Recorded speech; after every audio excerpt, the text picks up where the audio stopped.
Magic. The word itself stirs something deep inside, something ancient, something powerful. Long before books were written and cities were built, magic pulsed through the veins of the earth, alive and vibrant. It was the unseen force, the silent whisper of the wind, the flash of lightning in a dark sky. And at the center of this mysterious power stood women, goddesses, mothers, healers, guardians of the unknown. In the ancient world, magic wasn't a trick or illusion. It was real. It shaped the way people lived, loved, and feared. It wasn't something separate from life, but woven into every breath, every step, every moment. People looked to the stars, to the mountains, to the rivers and forests, believing that these sacred places held answers beyond their understanding. And it was always the divine feminine, the goddesses, that were believed to control these mysteries. From Greece to Egypt, from the icy lands of the North to the hot deserts of Mesopotamia, magic was not just a power to be wielded, it was a gift from the goddesses. These divine beings were more than mere deities, they were mothers, warriors, healers, and creators. They moved between worlds, guiding humanity with their magic, their wisdom, and their love. Hecate, the goddess of the crossroads, stood where decisions had to be made, lighting the path with her torches. She wasn't feared because she was cruel, but because she held the kind of power that only the brave could face. When the night was darkest, and no one knew which way to turn, Hecate was there, her magic casting light in the shadows. In Egypt, there was Isis, a goddess whose magic was born of love. When her beloved Osiris was torn apart, it was her magic that brought him back. She wasn't just a goddess of fertility and motherhood, her magic was the kind that defied death itself. Her love for Osiris was so fierce, so pure, that not even the grave could hold him. In her hands, magic was a tool of healing, a force that brought life where there was none. Magic, for these goddesses, wasn't a separate part of who they were. It was the very essence of their being. It flowed through them as naturally as the tides rise and fall. They didn't need spells or potions. Their mere presence was magic. Across the lands of the Celts, the Morrigan, the goddess of war and fate, wielded magic with a different kind of intensity. She didn't heal or guide, she controlled destiny. Her magic was raw and untamed. She was the raven on the battlefield, the one who decided who would live and who would die. Her magic wasn't gentle, but it was necessary. It reminded people that life and death are bound together, that one cannot exist without the other. These goddesses held magic that was older than time, older than the world itself. It wasn't something they learned or acquired, it was something they were. Magic was their voice, their breath, their very being. But magic wasn't just about power. It was about wisdom. It was about seeing beyond the surface, knowing the hidden truths that others couldn't grasp. The goddesses weren't just powerful, they were wise. They saw the world not as it appeared, but as it truly was. Through their magic, they revealed things that were invisible to the human eye. They showed people that the world is full of mysteries, mysteries that are both beautiful and terrifying. Women, in these ancient cultures, were often seen as the vessels of this magic. They were closer to the earth, to life, and to death. They carried new life within them, they nurtured it, and they saw it taken away. This closeness to the natural cycles made them deeply connected to magic. In many ways, women themselves were seen as magical beings, capable of creation and destruction, healing and harm. In the rituals of ancient people, goddesses were invoked when magic was needed.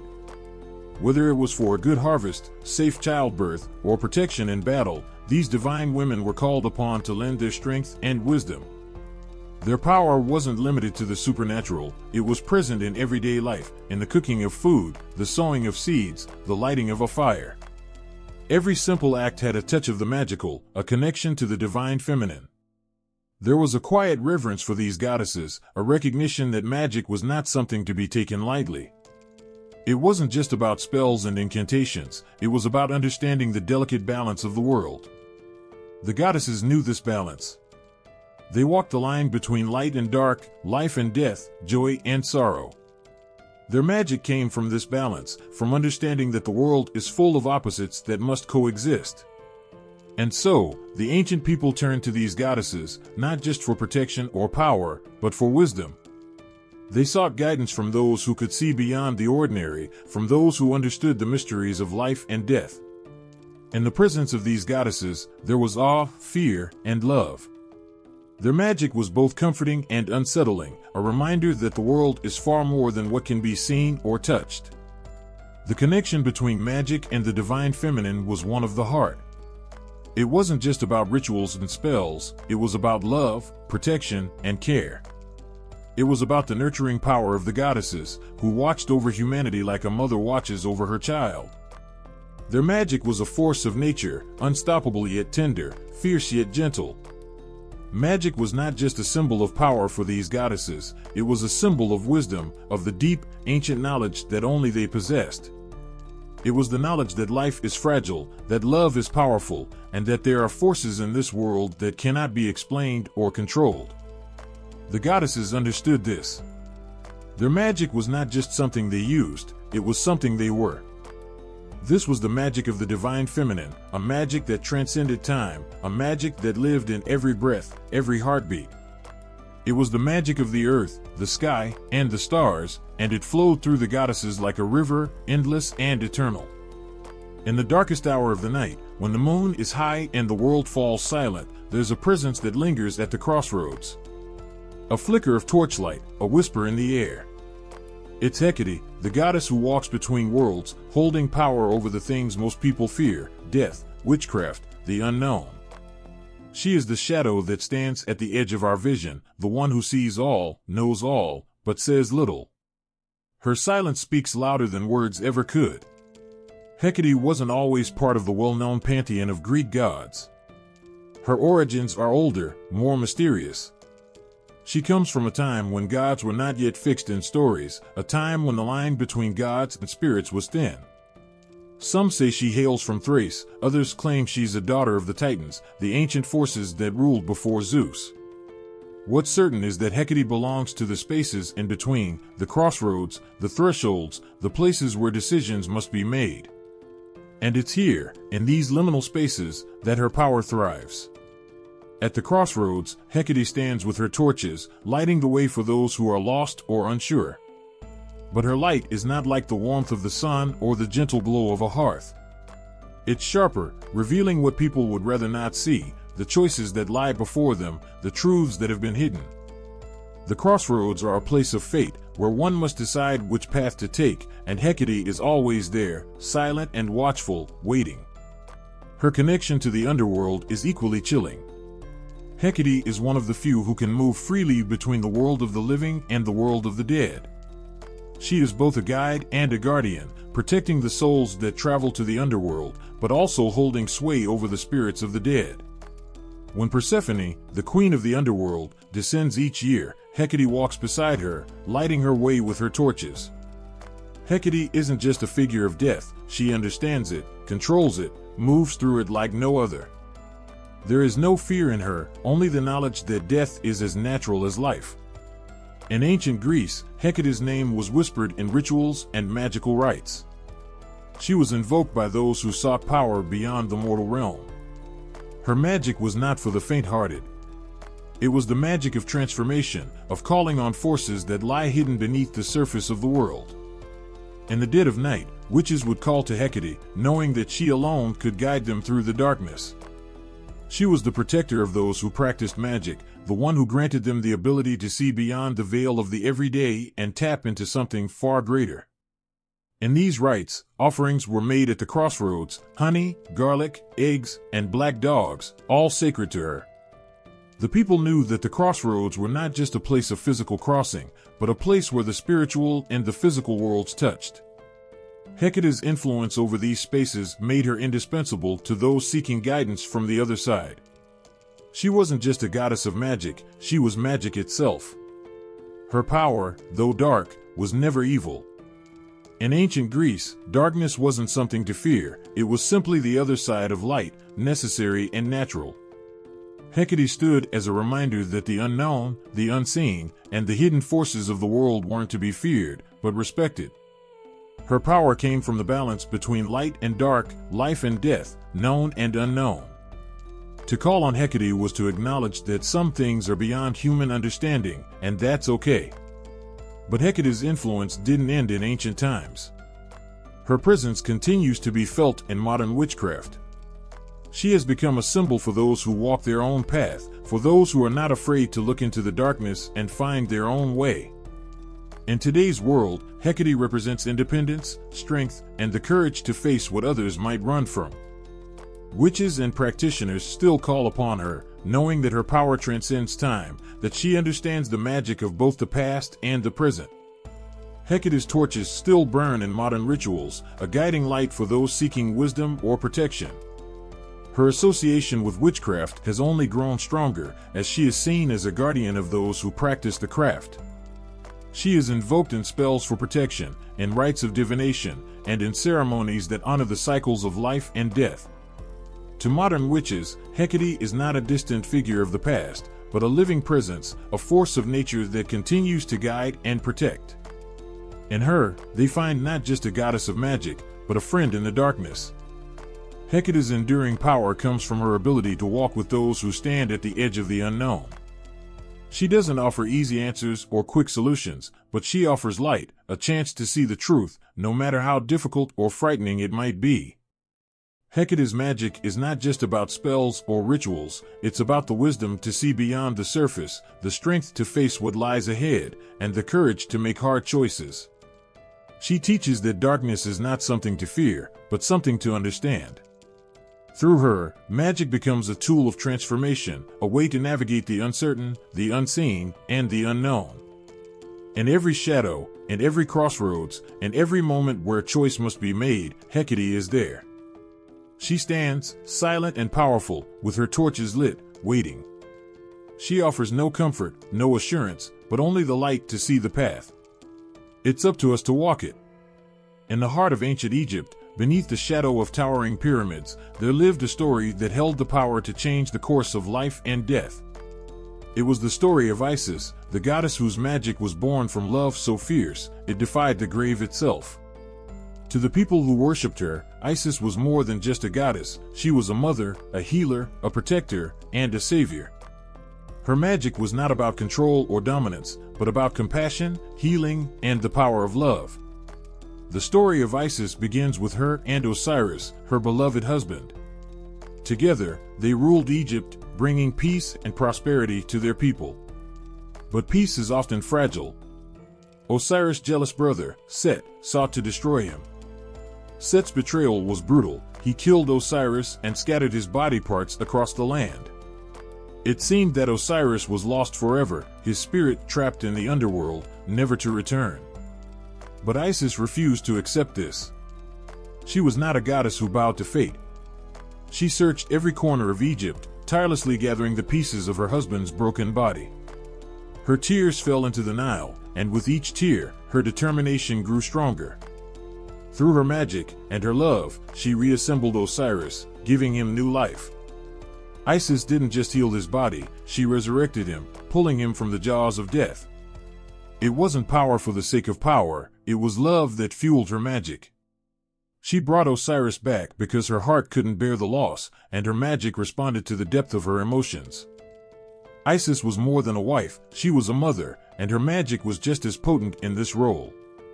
After Osiris was resurrected, Isis gave birth to Horus, the falcon-headed god who would later challenge Set for the throne of Egypt. As a mother, Isis became a symbol of protection. She shielded her son from Set's anger, hiding him in the reeds by the Nile until he was strong enough to fight. Her protection extended to all mothers and children in Egypt. Women called on her in childbirth, praying for her strength and her magic to keep them and their babies safe. But Isis wasn't just a goddess for women. Her magic touched every part of life. She healed the sick, calmed storms, and protected the dead on their journey to the afterlife. In her, the people saw not just a protector of the body, but a guardian of the soul. Isis was the one who guided spirits safely to the underworld, using her magic to protect them from harm. Her connection to magic was not something separate from who she was. It flowed through her veins, as natural as breath. It wasn't learned, it was her. The ancient Egyptians believed that she knew the most powerful spells, capable of bending the very fabric of the world to her will. She could control the waters of the Nile, bring the dead back to life, and heal even the gravest wounds. But unlike other gods who wielded their power with force, Isis's magic was different. It was tender, filled with empathy and understanding. Through Isis, magic became something that could touch the everyday. It wasn't reserved for rituals or grand ceremonies. It was in the quiet moments of life, the touch of a mother's hand, the breath of the wind, the gentle ebb of the Nile. Her magic wasn't about grandeur, it was about the subtle, unseen forces that hold the world together. For the Egyptians, Isis wasn't just the goddess of magic, she was the magic of life itself. Her influence didn't stop at the borders of Egypt. As time passed, Isis's name traveled far beyond the banks of the Nile. She became a global icon of magic, motherhood, and healing. Across the ancient world, people spoke her name in reverence. Her image could be found in temples from Rome to Greece, her influence spreading like the Nile's waters after a flood. In these faraway lands, she wasn't just a foreign goddess, she became a universal figure. Mothers across the world prayed to her, seeking her protection for their children. Magicians and healers called on her power, knowing that her magic was pure and boundless. Isis was no longer just an Egyptian goddess, she was a goddess for all people, a symbol of the love that transcends borders, time, and even death. And so, Isis's story continues. Her magic, born from love, healing, and compassion, remains a source of inspiration to this day. She wasn't just a figure of the past, but a living presence in the hearts of those who believe in the power of love. Her magic wasn't just about the supernatural, it was about the very essence of life, about the bonds that tie us together, and the strength to overcome even the darkest of times. In every tear that falls, and every heartbeat that feels the weight of loss, Isis is there. Her magic still moves through the world, as powerful and as tender as it was when she first breathed life back into Osiris. On an isolated island surrounded by a vast, lonely sea, there is a woman whose very name sends a shiver down the spine. Circe, the enchantress of Greek myth, lives far from the gods, far from men, alone in her own world. But solitude does not make her weak, it only sharpens her power. Her magic is not inherited from some lofty god. It is her own, carved from years of loneliness, from the quiet strength that comes when no one else believes in you. Circe stands apart, a figure both feared and misunderstood, wielding magic that can reshape the world around her. Circe's story begins not as a goddess, but as a daughter of Helios, the sun god, and the nymph Perse. She grew up surrounded by gods, but unlike her divine kin, she was always different.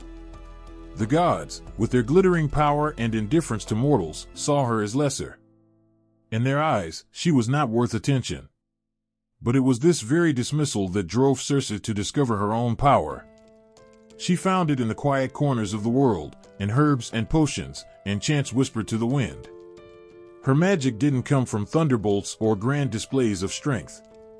It came from within, from the earth, from the knowledge that power doesn't always have to be loud to be real. Circe's magic was like no other.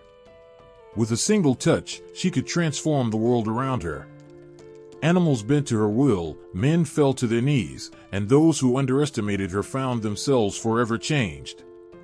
Her most famous transformation came when she turned Odysseus's men into swine. They had arrived on her island, arrogant and dismissive, and Circe, tired of men's endless hunger for conquest, showed them the full force of her power. With a wave of her hand, the men became beasts, their human forms melting away. She didn't need weapons or an army, her magic was enough. It was always enough. But this act wasn't just about showing strength, it was about control. In a world where women were often seen as possessions, Circe refused to be anyone's prize. Her magic was a shield, a way to protect herself from those who would harm her. She wasn't a vengeful goddess seeking revenge for past wrongs. She was a woman who knew that in a world ruled by gods and men, the only way to survive was to create her own rules. Circe's island became her sanctuary, a place where her power reigned and no one could challenge her. Yet, even in her power, there was a loneliness to Circe. She lived in a world apart, cut off from both mortals and gods. The gods dismissed her, and men feared her. She was too powerful to be controlled, but too different to be accepted. And so, her island became a place of exile, not just for her, but for all those who were lost or outcast. Odysseus, the clever hero, saw this when he arrived on her shores. Unlike his men, he did not underestimate her. He approached with caution, knowing that Circe's magic was not something to be trifled with. In their meeting, there was something more than just magic at play. Odysseus saw in Circe a reflection of himself, someone who had been forced to survive through wit and willpower. Circe, in turn, saw in him a kindred spirit, someone who understood what it meant to be isolated, to be trapped by fate. Though she had the power to transform him, she chose instead to transform herself, to let down her guard, if only for a moment. Their time together was brief, but in that short span, Circe revealed a side of herself that the world rarely saw, a side that longed for connection, for understanding. Circe's story didn't end with Odysseus's departure. She remained on her island, her power undiminished, her magic still coursing through the trees and the waves. In later depictions, artists and writers would portray her as both a temptress and a wise woman, someone who held the power to shape destiny, but also someone who was trapped by her own magic. In literature and art, Circe is often shown holding a wand or surrounded by animals, symbols of her ability to transform and control the world around her. But beneath these images lies something more, a woman who, despite her power, was still searching for a place to belong. In the centuries since her story was first told, Circe has become more than just a figure of myth. She has come to symbolize the power of transformation, both literal and metaphorical. Her magic is not just about changing the physical form, but about changing the self. She represents the ability to reshape one's own fate, to take control when the world tries to strip it away. For women especially, Circe has become a symbol of independence, of strength born from solitude, and of the power to define one's own path. Circe's magic, though rooted in Greek mythology, feels timeless. It speaks to the parts of ourselves that long for control, for the ability to change the things we cannot accept. Her story reminds us that true power comes not from being born into it, but from finding it within. Circe didn't need the approval of gods or men to be powerful. She found her magic in the things that others overlooked, in the quiet corners of the world. And in doing so, she became one of the most powerful figures in Greek myth, not because of her birthright, but because of who she chose to become. In every story told about Circe, there is a moment of transformation. Whether she is turning men into beasts or choosing to reveal her true self, her magic is always about change. But perhaps the greatest transformation in Circe's story is her own. She began as a daughter of gods, dismissed and overlooked, but she became something far greater. Through her magic, through her strength, she carved out a place for herself in a world that tried to keep her small. Circe's story is one of power, but also of isolation. It is a reminder that those who wield great power often walk alone. But even in her solitude, Circe remains a figure of awe, a woman who, in the face of rejection, found a way to thrive. Her magic may have been born from loneliness, but it grew into something unstoppable, a force that could change the world, one transformation at a time. In the cold, harsh lands of the Vikings, where survival often depended on the strength of warriors and the favor of the gods, there was a goddess who was both feared and loved. Freya, the Norse goddess of love, war, and magic, stood at the heart of this world. Her beauty could rival the dawn, and her power could shake the very earth beneath her feet. Freya was more than a goddess of one thing. She embodied the complexity of life itself, holding both love and death in her hands, with magic flowing through her every step. Freya practiced a form of magic called Sigr, an ancient Norse art that went beyond mere spells or incantations. It was the kind of magic that could weave fate, control destiny, and influence the forces that shaped the world. Sigr was a bridge between the seen and the unseen, allowing Freya to touch the strands of life itself. Those who practiced Sigr could see into the future, cast spells to alter outcomes, and communicate with spirits. Freya was its greatest master. Her magic was as fluid as it was powerful, and no one could stand in her way once she invoked it. But Freya was not just a sorceress, she was a warrior. The blood-soaked fields of battle were just as much her domain as the peaceful valleys of fertility and love. When the Valkyries soared over the battlefield, it was often Freya who chose which warriors would live and which would die. She welcomed half of the fallen to her hall, Folklore, where they would rest in honor and glory. The other half went to Odin's hall, Valhalla, but those who found themselves with Freya were blessed by her presence in a way that even the Allfather's warriors could not match. Yet, there was softness in Freya, a side of her that brought life into the world just as fiercely as she ruled over death. She was a goddess of fertility, the one who brought the earth to bloom after a long, bitter winter. Her tears of gold were said to water the land, giving life to crops and ensuring that people would not go hungry. Her power wasn't just in battle, but in the quiet moments of life, in the growth of a child, in the warmth of a lover's touch, in the safety of a home built strong against the elements. Her beauty was legendary, but it wasn't just the kind of beauty that caught the eye. Freya's beauty was deeper, the kind that could steal the breath from your lungs and make the world seem brighter, even in the darkest times.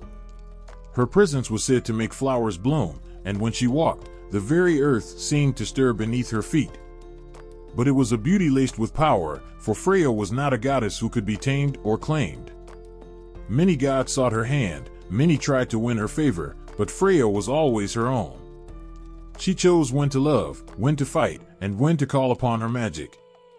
In Viking culture, magic wasn't something that existed apart from the world. It was woven into the very fabric of life. Warriors would call upon it before a battle, farmers would whisper to it as they planted their crops, and healers would rely on it when tending to the wounded. Freya, with her mastery of siege, was at the center of this magic. To the Vikings, she wasn't just a goddess who granted blessings, she was a goddess who understood the hardships of life, who walked the same paths they did, and who used her magic to help those in need. Freya's magic wasn't limited to casting spells or predicting the future. It was in the choices she made, the way she moved through the world. She chose when to fight and when to love, when to nurture and when to destroy. Her magic was her wisdom, her ability to see the balance between life and death, love and war. She didn't shy away from any part of existence, embracing both its beauty and its brutality. To the Vikings, Freya was more than just a goddess to worship. She was a force to be reckoned with, a goddess whose power touched every part of life. She was with them in the warmth of their homes and at the edge of their swords. Her magic wasn't distant or unreachable, it was something they could feel in the earth beneath their feet and the wind in their hair. Even now, the stories of Freya's magic continue to stir something deep within us. Her ability to wield such power, to balance love and war, and to master the art of siege touches on something primal. There's a part of us that yearns for that same connection to the world around us, that same ability to shape our fate. Freya reminds us that magic isn't about grand gestures or otherworldly forces, it's about understanding the world, about knowing when to fight and when to love, about embracing both strength and vulnerability. In every storm, in every blooming flower, in every battle fought with honor, Freya's magic lives on. Her power wasn't just in her ability to cast spells, it was in her ability to embody the full spectrum of life. She could heal with a touch, or destroy with a glance. Her magic was fierce, but it was also compassionate. And in the end, it was this balance that made her so powerful, that made her the goddess who could walk between worlds, guiding both warriors and lovers alike. As Freya stood at the crossroads of love, war, and magic, she showed us that true power comes not from domination, but from understanding. She knew that to love was to risk loss, to fight was to risk pain, and to practice magic was to walk a path few dared to tread. Yet, she did so without hesitation, for Freya was never afraid to embrace all that life had to offer. In her, we see the reflection of a goddess who could hold the whole world in her hands, and still find the beauty in a single tear of gold. In the heart of ancient Wales, there was a goddess whose power was so vast and mysterious that her very name whispered of transformation and rebirth. Ceridwen, the goddess of wisdom and inspiration, held a magic that reached into the souls of those who sought her. She was not just a deity of creation or destruction, but of change itself, a force that could turn the world upside down and, in the process, reveal truths hidden from ordinary eyes. Her story, her magic, centers around a single object, both humble and extraordinary, a cauldron. Ceridwen's cauldron wasn't just a vessel for food or drink. It held within it the secrets of the universe, the power of knowledge, and the ability to transform not just the body, but the mind and spirit. It was said that whoever drank from her cauldron would gain divine inspiration, the kind that could unlock the mysteries of life and death. But this gift was not easily won. Ceridwen, like the magic she wielded, was not one to give away her treasures freely. Her cauldron represented the hard truth that wisdom often comes through struggle, that transformation demands sacrifice. The story of Ceridwen's cauldron begins with her own family. She had a son, Morfran, whose appearance was so hideous that no one could look upon him without turning away.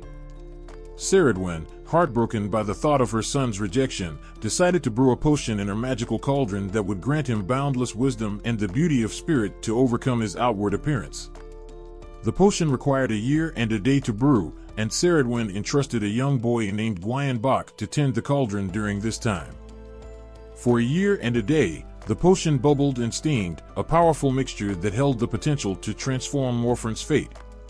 But as fate would have it, the first 3 drops of the potion, the most potent of all, accidentally fell on Gwayan's hand as he stirred the cauldron. In a moment of pain, he instinctively licked the drops from his fingers.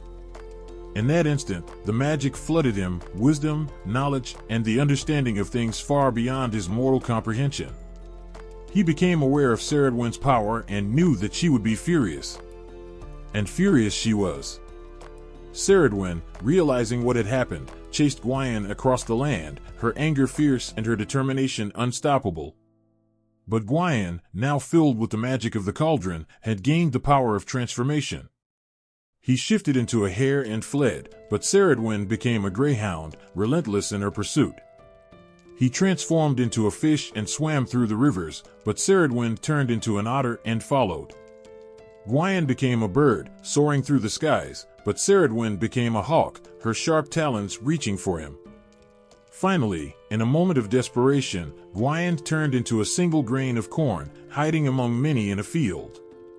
But Ceridwen, ever wise, became a hen and swallowed him whole. This could have been the end of the story.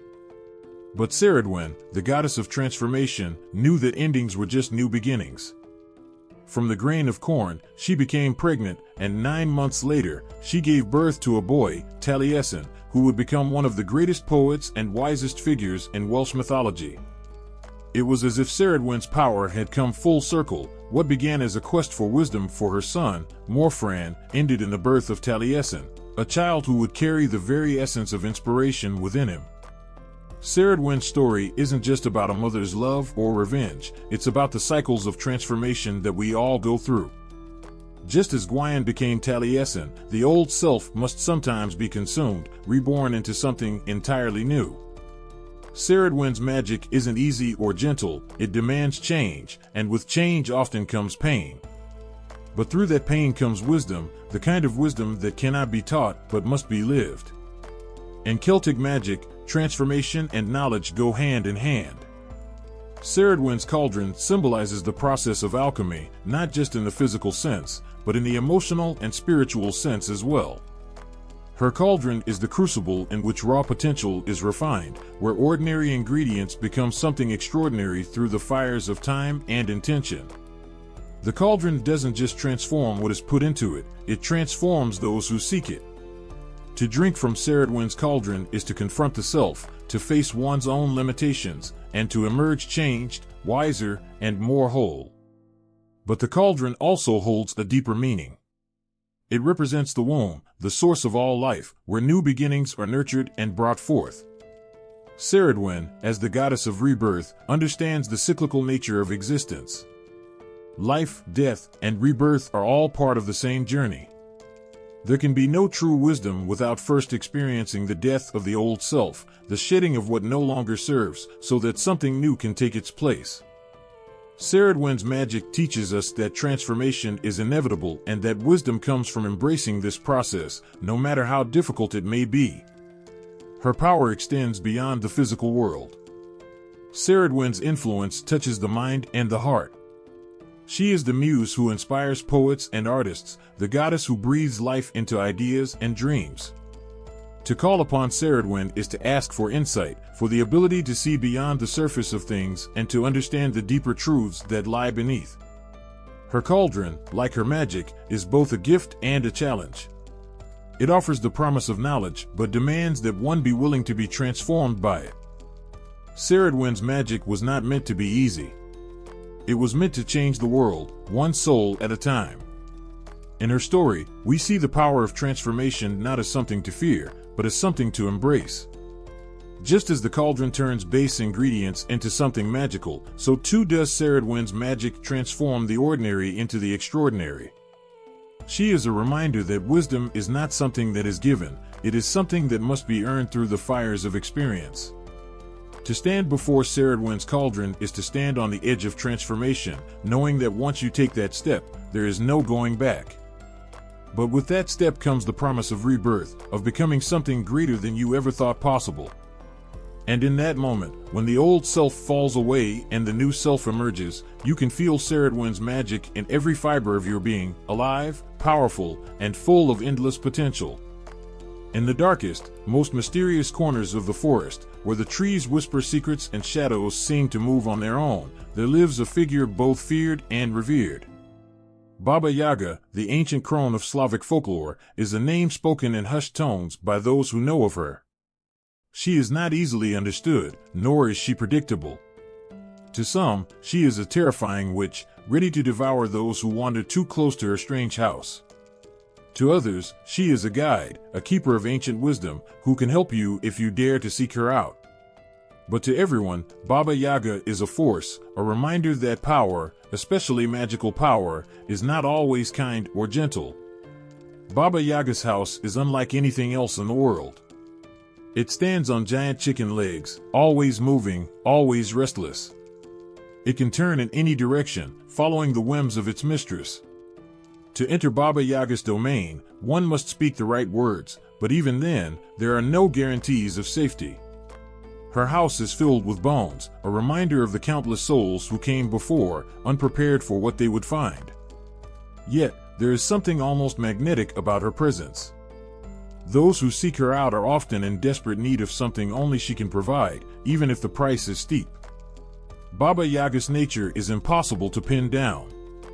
She is not good or evil in the way we often think of those terms. Instead, she exists in a space where she can be both at once, or neither. Some who find her are helped, their questions answered, their problems solved. But others are met with cruelty or even death. Baba Yaga tests those who come to her, and those who are wise enough, brave enough, or cunning enough might win her favor. She demands respect, not just for her power, but for the very idea of magic itself, the kind of magic that does not cater to simple wishes but challenges you to grow, to face your fears, and to pay the cost of what you seek. Her ambiguity is what makes her so powerful. Baba Yaga does not conform to anyone's expectations. She is fiercely independent, and this independence is her greatest strength. In a world that often tries to control or diminish powerful women, Baba Yaga stands as an archetype of the witch, a woman who answers to no one. She lives by her own rules, in her own space, and those who come to her must learn to navigate that wildness. There is no controlling Baba Yaga. She is not the kindly grandmother of fairy tales who will hand out magic with a smile. She is raw power, wrapped in the form of an old crone, with the knowledge of the ages behind her eyes. To call Baba Yaga a witch is both accurate and limiting. She embodies the very essence of what a witch is, someone who understands the forces of nature, who can bend them to her will, and who lives outside the bounds of society's norms. But Baba Yaga also represents something deeper, the fear and fascination that humanity has always had with those who wield such power. In every culture, the figure of the witch is both a symbol of danger and freedom. Witches, like Baba Yaga, are feared because they cannot be controlled, and yet they are also sought out because they hold the answers to the unknown. Baba Yaga's role as a helper and a hindrance reflects this duality. She has the power to guide, to heal, to offer wisdom that can change lives. But she is equally capable of destruction, of luring the unprepared into her grasp and never letting go. She does not care for the morality of others. She exists on her own terms. In many stories, Baba Yaga gives tasks to those who seek her out, tasks that often seem impossible. These are not mere tests of strength or skill, they are tests of character, of the will to survive, to learn, to adapt. Those who succeed in her challenges walk away transformed, often wiser and stronger for having faced her. Her figure as a crone, old and withered, only adds to her mystique. In many societies, old age is seen as weakness, something to be feared or pitied. But Baba Yaga's age is her power. She has lived long enough to know the ways of the world, to see through lies, and to understand the deeper currents of magic. Her wrinkles, her crooked form, her sharp gaze, they are marks of her strength, not her frailty. In Baba Yaga, we see the image of a woman who has not been diminished by time, but made even more formidable by it. The themes of independence and magic that surround Baba Yaga are inseparable from her identity. She is a symbol of the woman who needs no one, who forges her own path, even if it means living on the fringes of society. She does not ask for permission, nor does she seek approval. Her magic is her own, and it is born from a connection to the natural world that is as old as the forest she roams. Baba Yaga reminds us that magic is not always about bending things to our will, it is also about understanding the forces that shape the world, and knowing when to stand firm against them, and when to let them flow through us. Baba Yaga's story also speaks to the way society views powerful women. Throughout history, women who possess knowledge, especially of the natural world, have often been labeled as witches, feared for their independence and strength. Baba Yaga stands as a figure of both this fear and this respect. She is not beautiful in the conventional sense, nor is she kind. But she is wise, and her wisdom, though terrifying, is undeniable. She does not fit into the neat boxes that society tries to place around women. She is something other, something powerful, and something we can never fully understand. Those who seek out Baba Yaga do so with trembling hearts, knowing that to meet her is to face something ancient and unyielding. But they also know that she holds something they need, something they cannot find anywhere else. Whether it is wisdom, strength, or a deeper understanding of themselves, those who leave her house, if they leave, do so changed. Baba Yaga teaches us that power is not just about strength or control, it is about knowledge, about understanding the balance of the world, and about living authentically, even when that means walking a path that others fear. She is a figure who cannot be tamed, a woman who embodies the wild, untamed spirit of magic itself. In her, we see the witch not as a villain or a hero, but as something more, something ancient, something wise, something deeply, fiercely alive. In the cold mist of dawn, when the sky is painted with shades of gray, a figure appears on the battlefield. Her presence is felt before she is seen, a whisper in the wind, a chill in the bones of warriors who know their fate may be sealed. She is the Morrigan, a goddess both feared and revered, whose power stretches beyond life and death. With eyes as dark as the night, she watches as swords clash and blood spills, for it is in the chaos of battle that she thrives. She is not merely a spectator, she is the one who weaves the threads of fate, deciding who will live, who will die, and who will be forever changed. The Morrigan is not just one being, but many. She moves through the world as a triad, warrior, queen, and witch, each aspect a different face of her endless power. As a warrior, she strides into the heart of battle, fierce and unyielding. Her scream, a battle cry that pierces the hearts of her enemies, is enough to strike fear into even the bravest of men. But her true strength lies in her ability to shift between these forms, to embody the full spectrum of what it means to hold life and death in your hands. She is a queen, regal and commanding, her presence so imposing that those around her dare not question her authority. She rules not with kindness, but with the cold, hard wisdom of one who understands the fragility of life. As a queen, she does not offer comfort, she offers truth. And that truth, though harsh, is unshakable. The Morrigan reminds all who cross her path that death is not to be feared but respected, for it is the inevitable end of every journey. Then there is the Morrigan as a witch, a master of magic who knows how to bend the will of the world. She uses her spells to influence the outcomes of battles, casting illusions that deceive the eyes, turning the tide of war with nothing more than a whispered incantation. Her magic is not soft or subtle, it is raw and untamed, much like the goddess herself. She shapes fate with her hands, twisting it to suit her will. There is a ruthlessness to her magic, a reminder that power often comes with a price. In the Morrigan's world, nothing is given freely. But it is her connection to fate that makes her truly terrifying.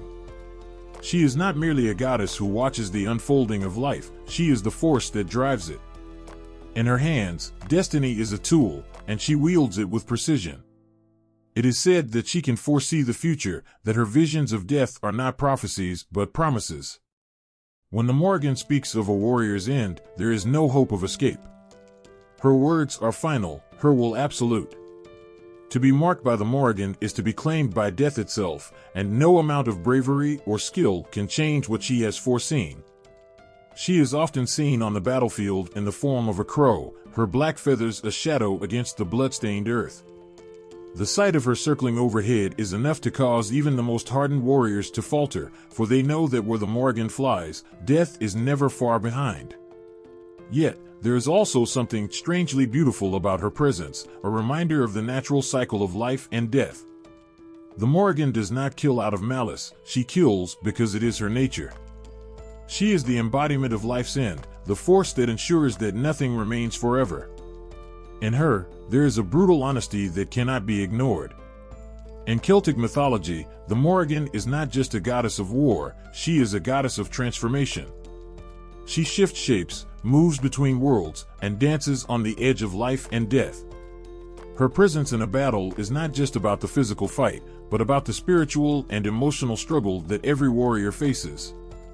To encounter the Morrigan is to face the deepest fears within oneself, to confront the reality of mortality and the fleeting nature of life. Yet, for all her ferocity, there is wisdom in the Morrigan's actions. She does not bring death without purpose. Her magic is woven into the fabric of the universe, a reminder that every end is also a beginning. The Morrigan understands the cycles of life and death better than any other. She knows that destruction is not always a loss, but can be the first step toward something new. She tears down what must fall so that new life can rise in its place. In the Morrigan, we see the complexity of power, how it can be both terrifying and necessary, cruel and wise. She is a goddess who cannot be controlled, whose magic is as wild and unpredictable as the battles she oversees. But she is also a reminder that in the darkest moments, there is strength to be found. The Morrigan does not shy away from death or suffering. She faces it head-on, and in doing so, she gives others the strength to do the same. There is something deeply emotional about the Morrigan's role in mythology. She is not a distant figure, watching from the heavens. She is on the ground, in the midst of the chaos, feeling the weight of every life that is lost. She carries the burden of fate, not as a detached observer but as an active participant. Every death that unfolds under her watch is one that she has shaped, one that she has seen coming. And yet, she does not mourn the dead. She honors them, knowing that their time has come, and that in their death, they fulfill their destiny. The Morrigan is a goddess of sorcery, yes, but more than that, she is a goddess of the human spirit. She represents the fears we all carry, the fear of death, the fear of the unknown, but she also represents the courage to face those fears. Her power is not just in her magic or her ability to control fate. It is in her ability to stand in the face of life's greatest challenges and remain unshaken. Through her, we learn that true strength is not in avoiding death or hardship but in meeting it head-on, with the understanding that it is part of a greater cycle. In the end, the Morrigan is a force of nature, a goddess who cannot be tamed or softened. She is both the harbinger of death and the one who ensures that life continues. Her magic is not the kind that grants wishes or makes dreams come true, it is the magic that shapes the very essence of reality. To encounter the Morrigan is to encounter the truth of existence, that life is short, death is certain, and in between, there is a battle we all must fight. And in that battle, the Morrigan stands, watching, waiting, and guiding us toward our fate. In the heart of ancient Italy, where the mountains met the sea, there was a power that few dared to challenge.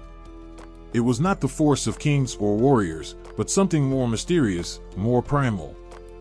A goddess whose whispers could calm the fiercest storms of life, whose touch could heal what was broken.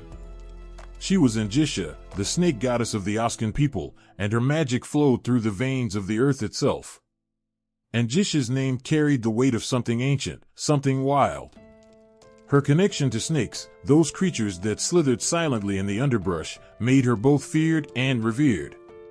For snakes were not just symbols of danger, they held the key to life and death, their venom a double-edged sword. It could kill, but in the hands of someone like Angisha, it could also heal. She knew the secrets of the serpents, how to charm them, how to use their deadly bites to cure the gravest of wounds. There was a time when people from distant lands would seek her out, traveling through the rugged terrain of the Apennine Mountains, desperate for her help. Mothers cradling sick children in their arms, warriors with wounds too deep to heal on their own, all came with a plea in their hearts. And when they found her, in the sacred groves where the air was thick with the scent of herbs and the soft rustle of scales, they would kneel, offering their prayers to the one who held their fate in her hands. Her rituals were as mesmerizing as they were powerful. Angisha would move with the grace of the serpent she commanded, her hands tracing patterns in the air as if weaving a spell that bound the earth and sky together. The snakes, coiled at her feet, seemed to understand her in a way no other being could. With a single word, she could coax the venom from their fangs, turning poison into medicine, transforming death into life. The people believed she could even control the serpents of the underworld, their spirits bending to her will, just as the living snakes did. But Angisha was more than a healer.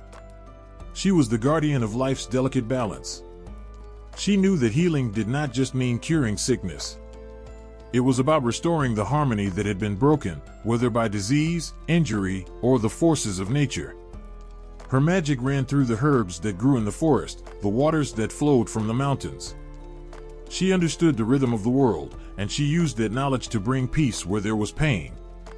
It was said that Angisha could call forth a snake from the earth with nothing more than a hum in her throat.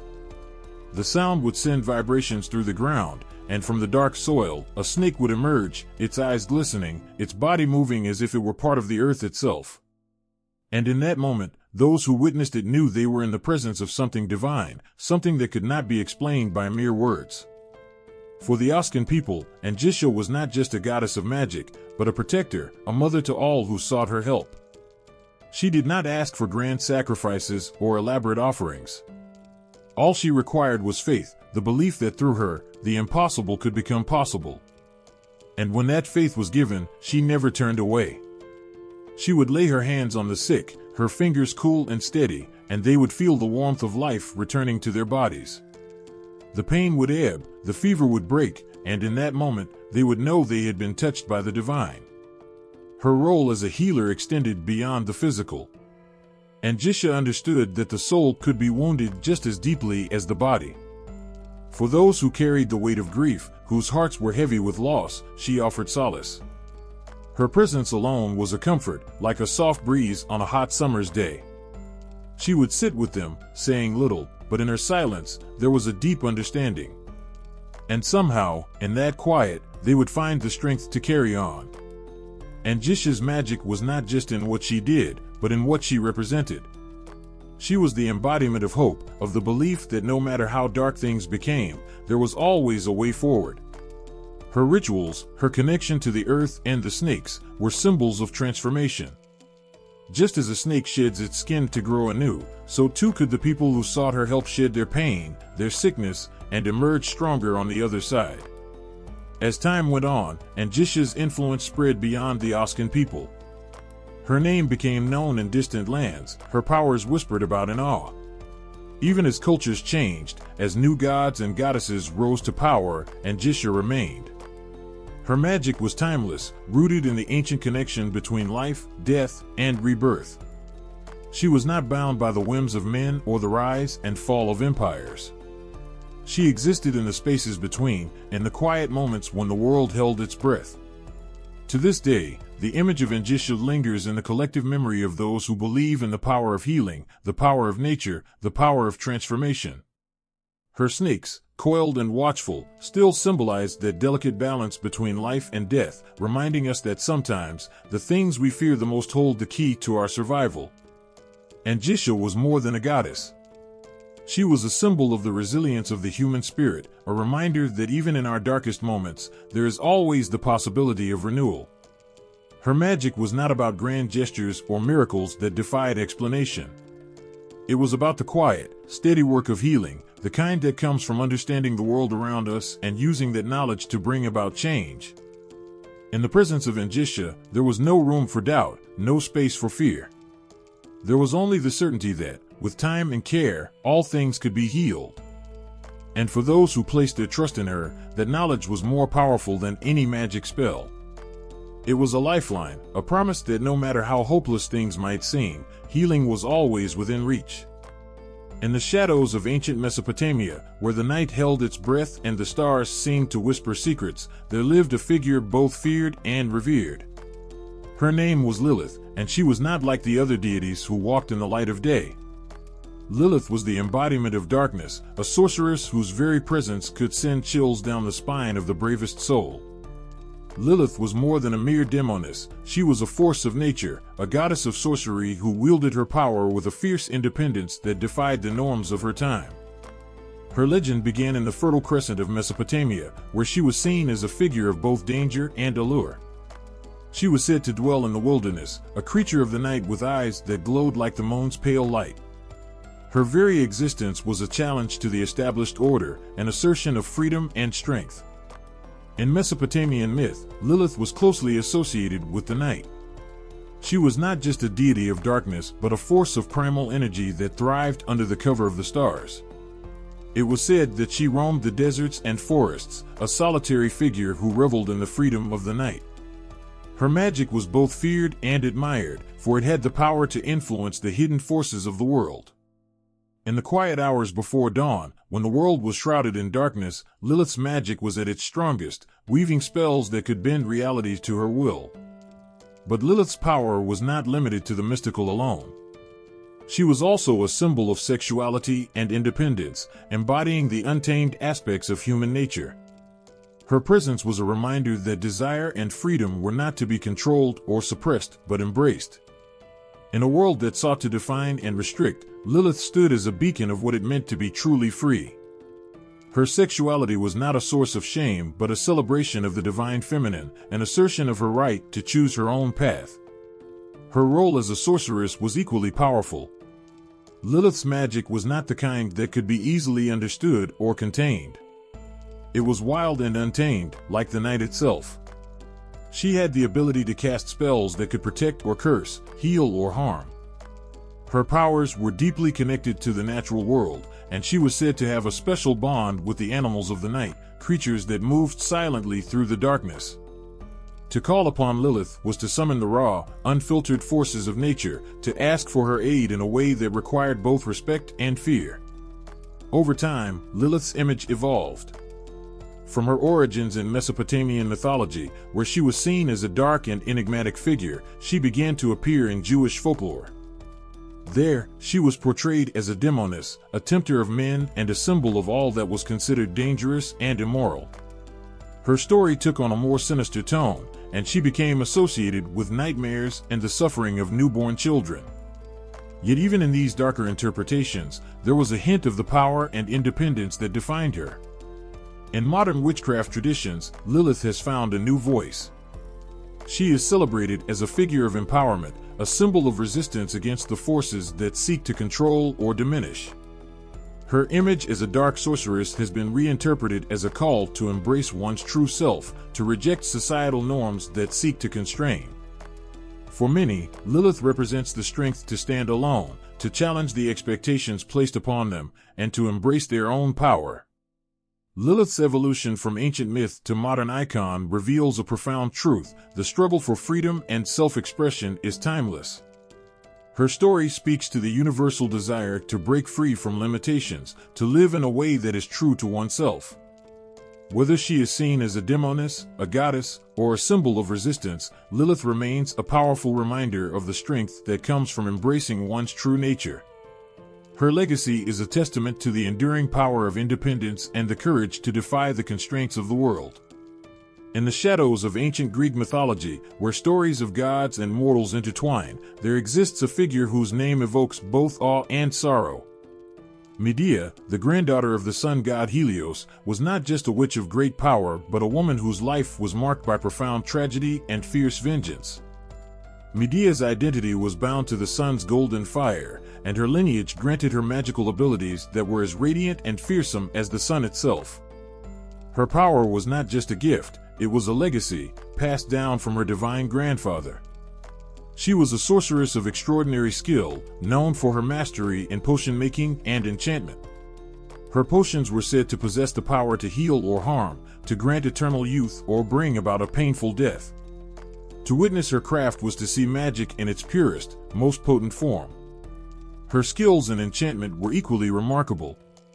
Medea could cast spells that bent reality to her will, manipulating the forces of nature to serve her desires. The stories tell of her weaving enchantments with such finesse that the world around her seemed to shift according to her wishes.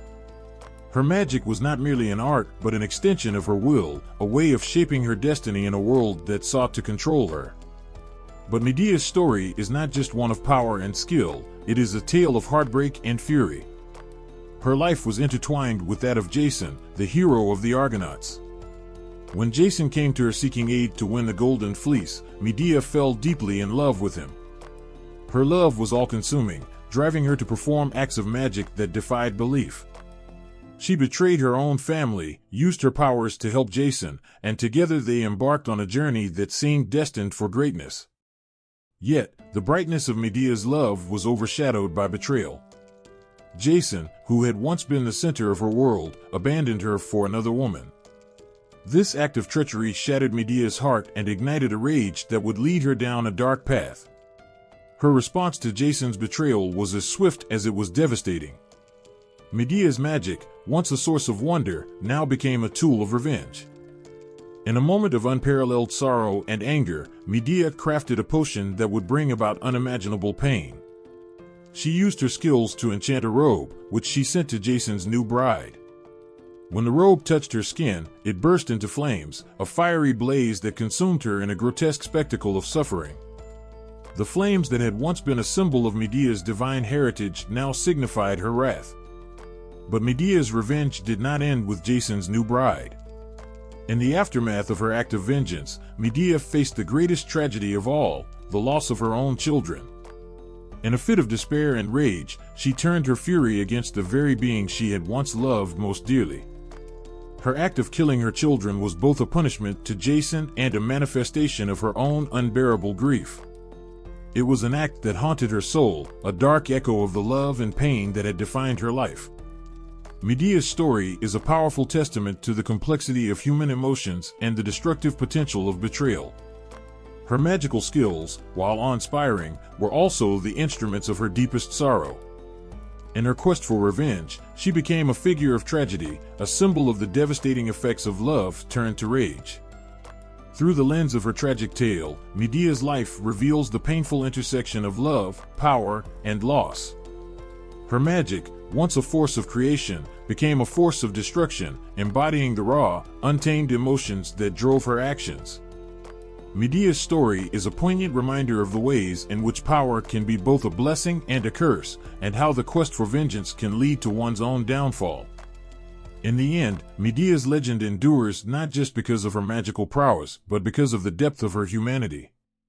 Her tale is a powerful exploration of the emotions that drive us and the consequences of our actions. Medea remains a figure of both wonder and sorrow, her story a haunting echo of the complex interplay between love, power, and revenge. In the heart of ancient Ireland, where the land seemed to whisper secrets of old, there lived a goddess whose presence was both nurturing and powerful. Brigid, a figure of profound reverence, was not just one deity but a triad of divine qualities, embodying healing, poetry, and smithcraft. Her story intertwines with the elements of fire and water, her essence radiating warmth and life, while also flowing with the gentle and cleansing properties of water. Brigid's role as a triple goddess made her a symbol of complete and balanced power. In one aspect, she was the healer, a divine presence whose touch could mend wounds and cure ailments. Her healing was not just physical but deeply spiritual, offering solace to those who sought her aid. Her knowledge of herbs and remedies was legendary, and her ability to heal extended to the soul as well, bringing peace to those troubled by life's hardships. In her second aspect, Brigid was the goddess of poetry. Her words had the power to inspire and uplift, weaving tapestries of emotion and beauty with her verses. Poetry was not just an art but a form of magic in her hands. Her verses could touch the heart and stir the soul, her poetic gift seen as a bridge between the human and the divine. Brigid's words were like a balm, soothing the spirit and igniting creativity in those who listened. The third aspect of Brigid's divine nature was her role as a goddess of smithcraft. She was a master of the forge, her skills in crafting and creating renowned. The flames of her forge were a symbol of transformation and power, turning raw materials into tools of great significance. Her craftsmanship was seen as a sacred art, a manifestation of her ability to shape and mold the world with both strength and grace. Brigid's connection to Imbolc, a festival marking the beginning of spring, is the time when the world seems to awaken from its winter slumber. Imbolc is a celebration of the light returning to the world, and Brigid's presence is deeply felt during this time. The festival is a reflection of her connection to both fire and water, with fire symbolizing warmth, renewal, and illumination, while water represents purification and healing. The rituals performed during Imbolc often involve the lighting of candles and the purification of water, embodying the dual aspects of Brigid's divine nature.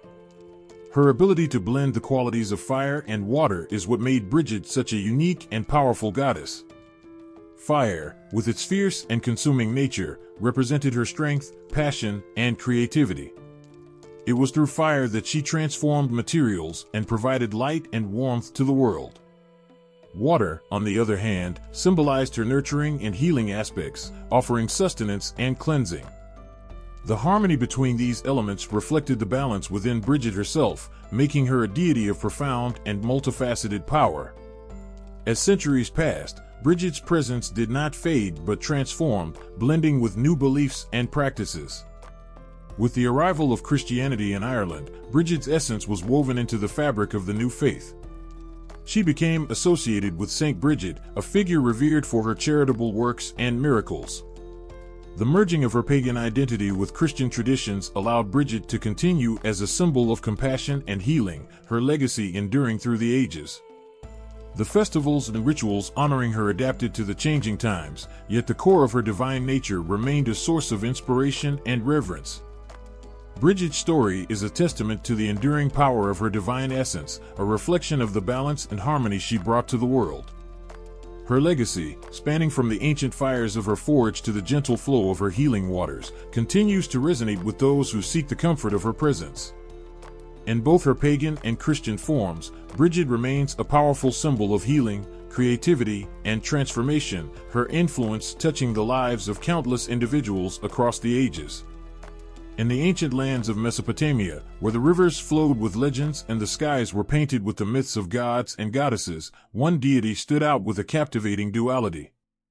Inanna, known later as Ishtar, was a goddess whose essence was as fierce as it was enchanting. She embodied both the tender, passionate side of love and the relentless, unyielding nature of war, creating a blend of qualities that made her one of the most complex and powerful deities in the ancient world. Inanna Ishtar's nature was a stunning paradox. She was the goddess of love, her presence marked by beauty, desire, and fertility. Inanna's love was not just about romance, but a force that could bind people together and create life. Her allure was both captivating and transformative, her touch believed to spark desire and forge connections. The intensity of her love was matched only by her ferocity as a warrior. As the goddess of war, Ishtar commanded respect and fear, her strength and bravery making her a formidable figure in battle. Her presence on the battlefield was said to be both inspiring and terrifying, her rage a force that could turn the tide of conflict. One of the most profound stories of Inanna Ishtar is her descent into the underworld. This journey is not just a tale of travel but a powerful myth that reveals her magical prowess and her capacity for transformation. Inanna's descent was a daring venture into the realm of the dead, a place ruled by her dark sister Ereshkigal. The journey was fraught with danger, and the trials she faced in the underworld were a testament to her bravery and determination. The magical rites associated with Inanna's descent were profound.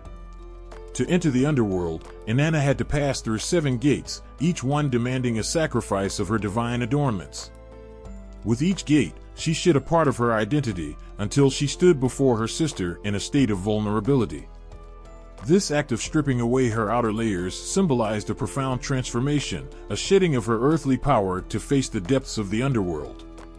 Her time in the Dark Realm was marked by her inability to act as a goddess of love and war, illustrating the complete reversal of her usual roles. Inanna's journey through the underworld was more than just a descent, it was a powerful narrative about death and rebirth. Her return from the underworld was not guaranteed, and the story highlights the necessity of balance between life and death, power and vulnerability. Inanna's eventual resurrection signifies the triumph of life over death, the enduring nature of her spirit and the magical power she wielded. In the Sumerian and Akkadian myths, Inanna Ishtar's role as a powerful sorceress was central to her identity. Her magic was not merely a tool but an extension of her divine will. She could manipulate the forces of nature, command the stars, and influence the destiny of mortals. Her sorcery was a reflection of her deep connection to the cosmic forces, her ability to harness and direct them according to her desires. Inanna Ishtar's magic was a force that could both create and destroy. Her ability to use enchantments to affect the natural world and the lives of humans made her a figure of immense power. Her spells were seen as both a blessing and a curse, her influence reaching into every corner of existence.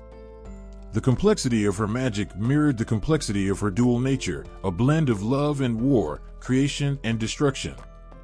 Inanna Ishtar's legacy as a goddess of magic and power is a testament to her extraordinary nature. Her story is a vivid portrayal of the human experience, filled with passion, conflict, and transformation.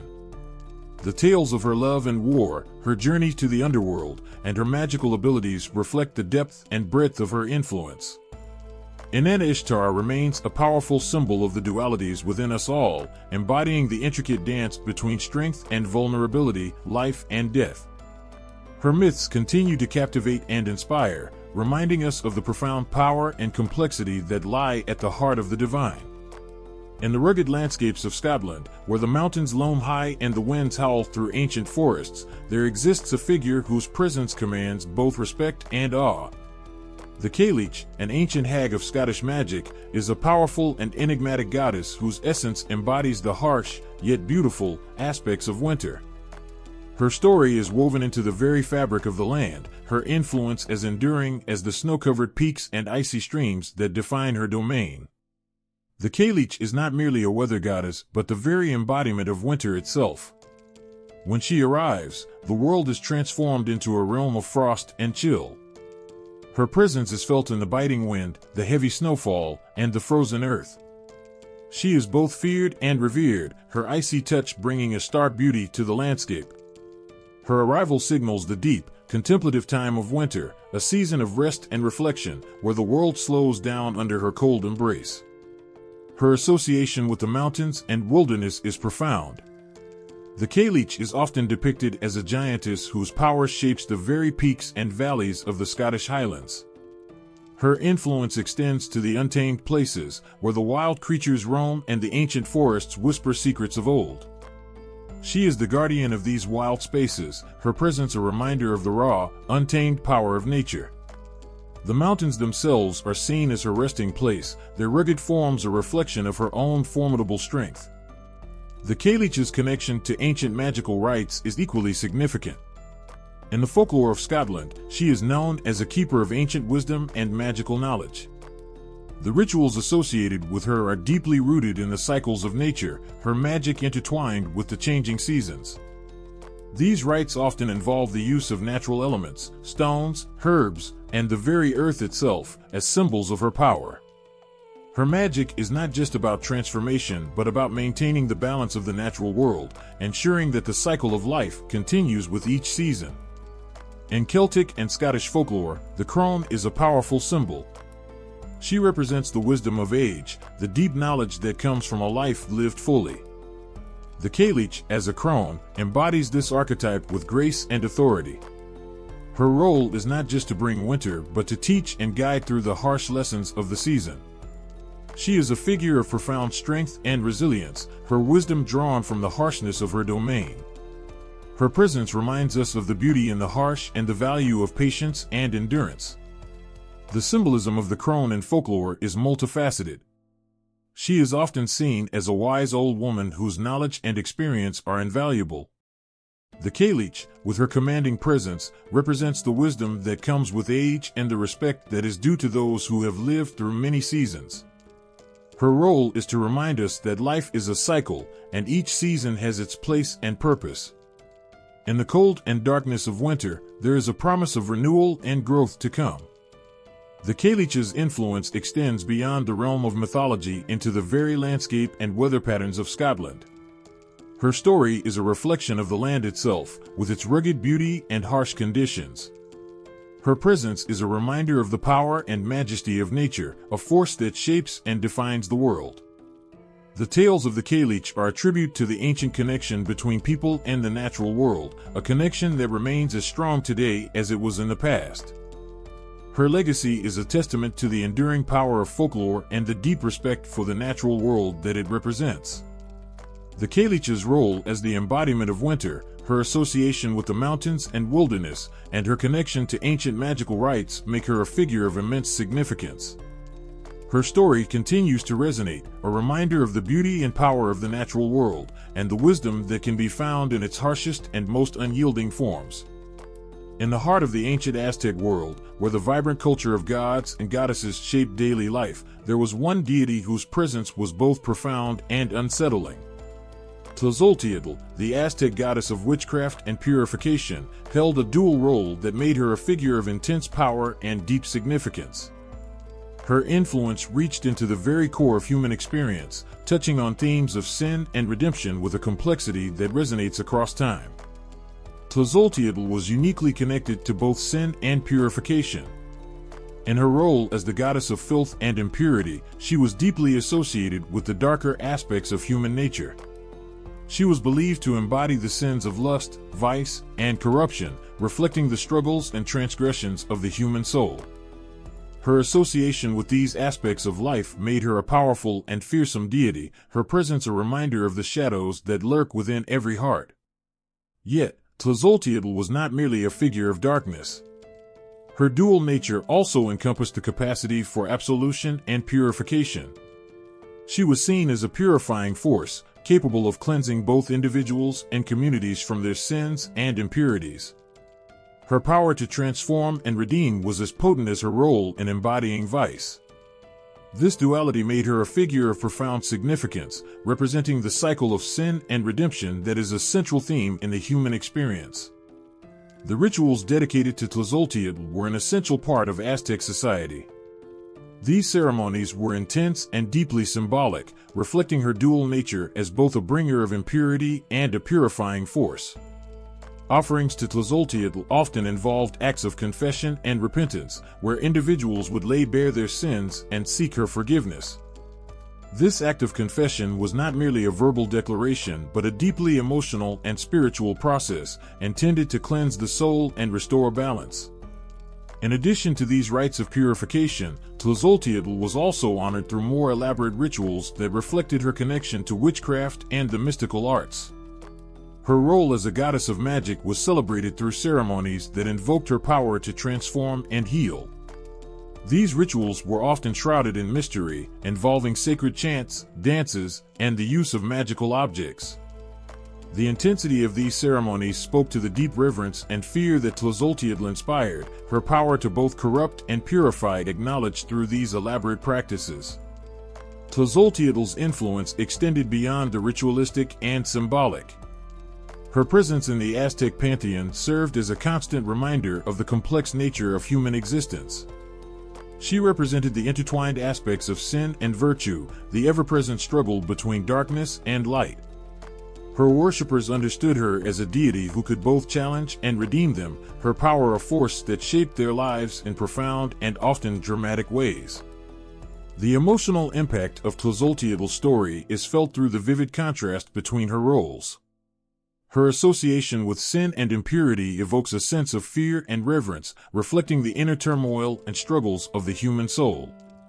At the same time, her capacity for purification and redemption offers a sense of hope and renewal. This duality makes her a figure of intense emotional power, her influence reaching deep into the hearts of those who venerated her. Tlazolteotl's legacy is a powerful testament to the complex nature of divinity and the profound impact that gods and goddesses can have on human life. Her role as a goddess of witchcraft and purification highlights the intricate balance between sin and redemption, darkness and light. Through her story, we are reminded of the depths of human experience and the capacity for transformation that lies within us all. Her presence in the Aztec world continues to resonate, a symbol of the enduring struggle between the shadow and the light. In the shimmering depths of African and African diaspora spiritual traditions, Mami Wata emerges as a captivating and enigmatic figure.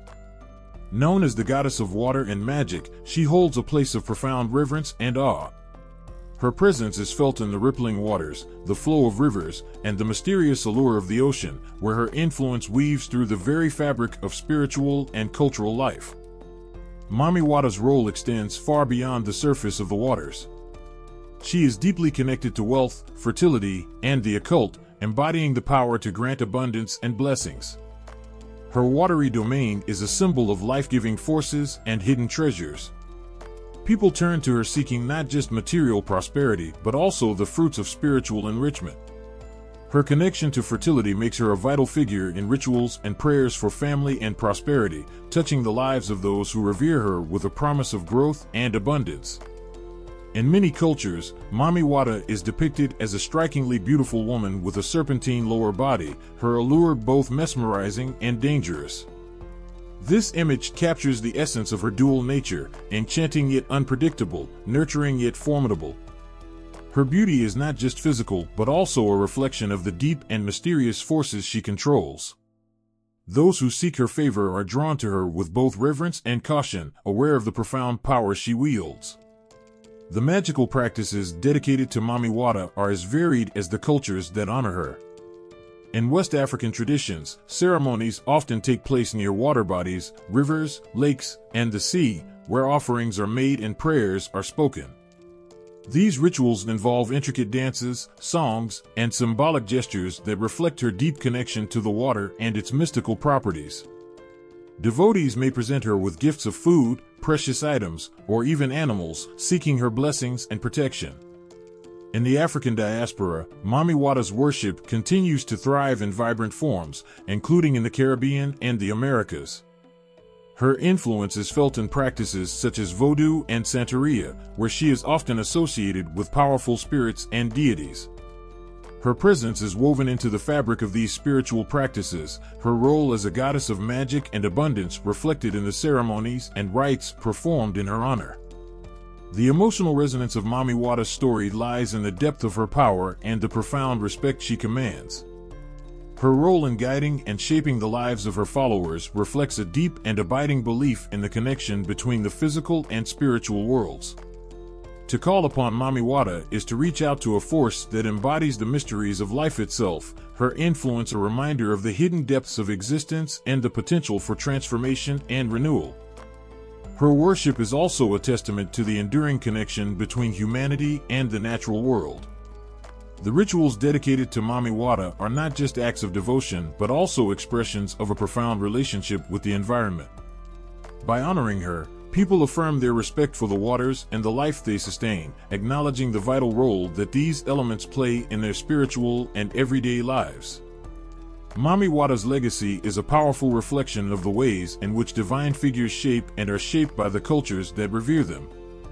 Her role as a goddess of water and magic continues to inspire and influence, her presence a constant reminder of the profound and transformative power of the natural world. Through her, the connection between the earthly and the divine is celebrated, her story a vivid illustration of the deep and abiding mysteries that lie beneath the surface of the waters. In the ancient world of Egyptian mythology, Neith stands as a formidable figure whose influence spans the realms of war, weaving, and sorcery. Her presence is felt in the very fabric of creation, her role in shaping the world intertwining with the forces of destiny and power. To understand Neith is to grasp the essence of a goddess who commands both respect and awe, her influence reaching into the deepest corners of Egyptian spiritual life. Neith's role in creation myths reveals her as a primordial force, deeply embedded in the act of creation. She is often depicted as a warrior and a weaver, her dual nature symbolizing the intertwined threads of life and death, creation and destruction. In the vast tapestry of Egyptian mythology, Neith is seen as one of the oldest deities, her influence stretching back to the earliest times of the universe. Her presence in these myths emphasizes her role as a creator, a force that shapes and molds the cosmos with her divine power. Her connection to magic is profound and multifaceted.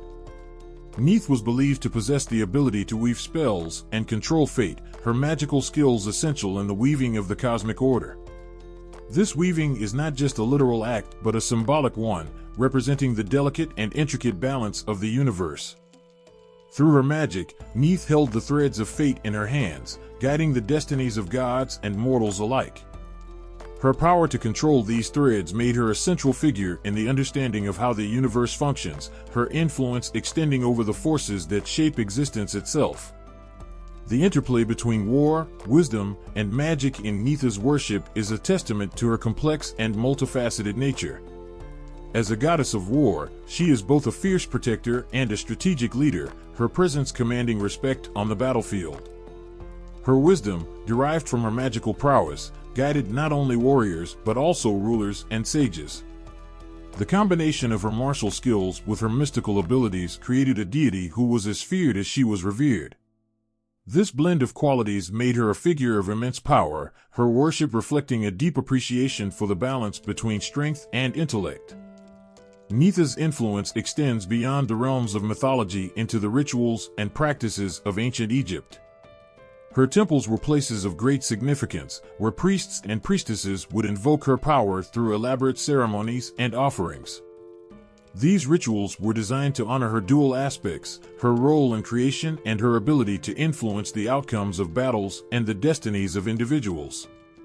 Through these practices, the ancient Egyptians sought her favor and guidance, recognizing her as a vital force in their spiritual and worldly affairs. The emotional resonance of Neith's story is felt through her powerful symbolism. Her role as a creator and weaver of fate speaks to the profound understanding of life and the universe held by the ancient Egyptians. Her dual nature, embodying both the nurturing aspects of creation and the fierce power of war, reflects the complexity of existence itself. To honor Neith was to acknowledge the intricate and often harsh realities of life, her presence a reminder of the delicate balance between creation and destruction. In the vast expanse of Egyptian mythology, Neith stands out as a goddess whose influence is both profound and far-reaching. Her role in creation, her magical abilities, and her association with war and wisdom paint a picture of a deity whose power shaped the very fabric of the universe. Through her, we see the deep and abiding connection between the divine and the mortal, the mystical and the practical.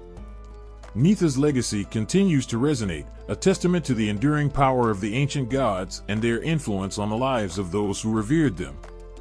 In the shadowed depths of ancient Mesopotamian myth, Ereshkigal reigns as the queen of the underworld, her name spoken in hushed tones that reflect the awe and fear she commands.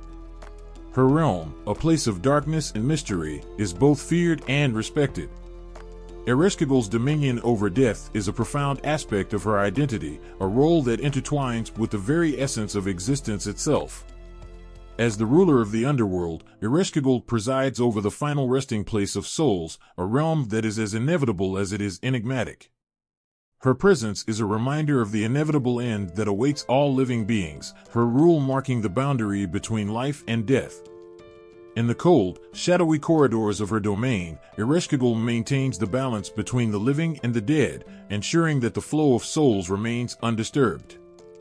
Her authority in this realm is absolute, her role crucial in the cycle of life and death. The magical aspects of Ereshkigal's power are deeply connected to her role as the guardian of the underworld. Her magic is not the kind of flashy sorcery often depicted in myths, but a subtle, profound force that governs the balance of existence. Through her spells and enchantments, she ensures that the souls of the departed are treated with the respect they deserve, their journey through the underworld orderly and just. Her magic maintains the equilibrium between life and death, a delicate balance that is essential to the natural order. The relationship between Ereshkigal and her sister, Inanna, is one of the most poignant stories in Mesopotamian mythology. Inanna, the goddess of love and war, embarks on a journey to the underworld, driven by her own desires and ambitions. This descent into Ereshkigal's realm is both literal and symbolic, representing a journey into the depths of the human psyche and the inescapable nature of mortality. Inanna's descent is marked by a powerful and haunting narrative. She enters the underworld with the intention of conquering it, but Ereshkigal, bound by her role and her own sorrow, is not easily overcome. The encounter between the two sisters is a dramatic confrontation of opposing forces, Inanna's vibrant life and ambition versus Ereshkigal's somber dominion over death. Their interaction reveals the complexities of their relationship, a mixture of familial ties and divine duty, each embodying essential aspects of the human experience. Ereshkigal's reaction to Inanna's intrusion is both fierce and poignant. Her domain is invaded by her sister's presence, a violation that shakes the very foundations of her realm. The story highlights Ereshkigal's power and her deep-seated role as the keeper of death's door. Inanna's eventual return to the world of the living is a moment of profound transformation, emphasizing the impact of Ereshkigal's role in the natural order. The emotional depth of Ereshkigal's story lies in her dual role as a guardian and a mourner. Her control over the underworld is not just about ruling the dead, but also about the loneliness and weight of her existence. She stands as a figure who embodies the inevitability of death and the sorrow that accompanies it. Her story is a reminder of the delicate balance between life and death, and the powerful magic required to maintain it. Through Ereshkigal, we see the profound connection between life and the afterlife, the living and the dead. Her role as the queen of the underworld is a powerful testament to the ancient understanding of death as a crucial part of existence. Her magic, though often hidden in the shadows, is a vital force that sustains the balance of life and death. Rhiannon, the Welsh horse goddess, gallops through the mists of ancient mythology, her presence as enchanting and mysterious as the magical steed she commands. Her story is woven with threads of magic, sovereignty, and transformation, making her one of the most compelling figures in Welsh legend. Her magical powers are as majestic as they are mysterious. Rhiannon is not merely a goddess of horses, she is a symbol of grace, strength, and otherworldly influence. In the legends, she rides a magical horse that flies effortlessly through the air, a creature whose very existence blurs the lines between reality and enchantment. This horse, often described as swift and untouchable, represents Rhiannon's ability to transcend the ordinary, moving between worlds with a fluidity that captivates and astounds. Sovereignty is at the heart of Rhiannon's story. She is deeply connected to the idea of rulership and rightful authority. Her role as a queen is not just about holding power, but about embodying the ideal of a just and mystical ruler. Rhiannon's connection to the land and her divine status grant her an unparalleled sense of command, intertwining her magic with her regal duties. The land flourishes under her watchful gaze, reflecting the balance and harmony she brings as a ruler. Yet, Rhiannon's story is also a poignant tale of punishment and redemption. Her magical powers are both a blessing and a curse. One of the most touching aspects of her legend is her unjust punishment. Accused of a crime she did not commit, Rhiannon is forced to serve as a lowly stable girl, a fate far beneath her true status. This punishment is a profound moment in her story, highlighting the deep sense of injustice and the burden of her wrongful suffering. Her punishment is a stark contrast to her true nature, showcasing the cruel twist of fate that can befall even the most powerful beings. The themes of transformation and redemption run through Rhiannon's tale like a powerful current. Despite her demotion, Rhiannon's grace and strength remain unshaken. Her eventual redemption is not just about reclaiming her lost status, but also about the transformation of her own spirit. Through trials and tribulations, she remains a figure of unwavering dignity, her inner strength shining through the darkest times. Her story is a testament to the power of resilience and the ability to reclaim one's rightful place, even after enduring great hardship. In the end, Rhiannon's magical themes resonate deeply with the human experience. Her tale of punishment and redemption touches on the profound struggles and triumphs of the human spirit. Through her magic, her role as a sovereign, and her journey through suffering and redemption, Rhiannon becomes a symbol of hope and strength. Her story is a reminder that even in the face of injustice, grace and perseverance can lead to a powerful and transformative redemption.